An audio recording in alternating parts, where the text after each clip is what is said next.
మనిషికి 1000 ఏళ్ళు. అదేంటి 100 ఏళ్ళు బతకడమే ప్రస్తుత కాలంలో కష్టంగా ఉందంటే 1000 ఏళ్ళేంటా అనుకుంటున్నారా? శాస్త్రవేత్తల పరిశోధనలతో పాటుగా టెక్నాలజీ రంగంలో జరుగుతున్న కొత్త ఆవిష్కరణలు ఫలిస్తే మాత్రం మనిషి 1000 ఏళ్ళేం కర్మ, 2000 ఏళ్ళు, అది కూడా వృద్ధాప్యం అనేది లేకుండా నిత్య యవనంగా బతకడం ఖాయమని బయోటెక్నాలజీలో వచ్చే సరికొత్త మార్పులు అంటున్నాయి. ఇదంతా వినేందుకు సైన్స్ ఫిక్షన్ సినిమాలో ఉన్న మునుముందు ఇది వాస్తవ రూపం దాల్చనుంది. ప్రస్తుతం ఫ్యూచరిస్టులు శాస్త్రవేత్తల మధ్య జరుగుతున్న ఆసక్తికర చర్చలు మనిషి ఆయువును ఏకంగా 1000 ఏళ్లకు పెంచేస్తున్నాయి. ఇప్పటికే రే కుర్జువిల్ అలాగే ఆబ్రే డి గ్రే వంటి నిపుణులు కృత్రిమ మేధ, నానో టెక్నాలజీ, జన్యుశాస్త్రం, రోబోటిక్స్లో జరుగుతున్న మార్పులు పురోగతుల్లో వృద్ధాప్యాన్ని అడ్డుకోవచ్చని లేదా పూర్తిగా నిలిపేయచ్చని బల్లగుద్ది మరీ చెబుతున్నారు.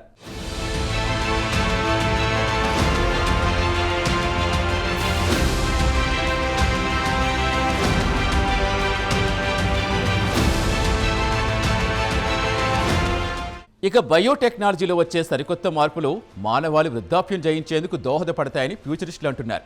ఇది 2050 తర్వాత బయోటెక్నాలజీ వచ్చిన మార్పులతోటే సాధ్యపడుతుందంటున్నారు.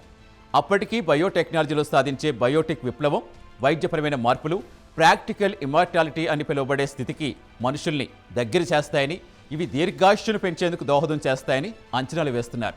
సైంటిఫిక్, అమెరికన్ అండ్ పాపులర్ మెకానిక్స్లో ఈ అంశంపై పరిశోధకులు పెద్ద ఎత్తున చర్చిస్తున్నారు.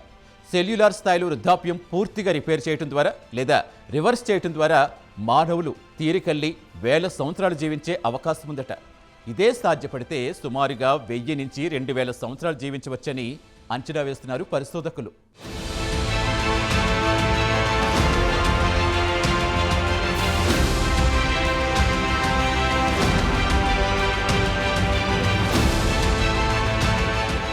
నానోబాట్లు దెబ్బతిన్న కణాలను రియల్ టైంలో రిపేర్ చేయటం, వృద్ధాప్యానికి సంబంధించి జెనెటిక్ మ్యుటేషన్లు తొలగించే జన్యు సవరణ వంటి అత్యాధునిక సాంకేతికతలు మానవ శరీరానికి సంబంధించి జీవ సంబంధ పరిమితులు ఛాలెంజ్ చేయగలవని, దీంతో ముసలితనం జయించడం సాధ్యమని కొందరు శాస్త్రవేత్తలు అంచనా వేశారు.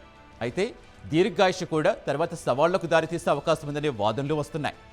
బయోటెక్నాలజీ రంగంలో వస్తున్న పెను మార్పులతో మనిషి ఒకవైపు వృద్ధాప్యానికి గుడ్ బై చెప్పడంతో పాటుగా తన ఆయుష్ను కూడా పెంచుకోవటం ఇప్పుడు ప్రపంచవ్యాప్తంగా చర్చనీయాంశమైంది.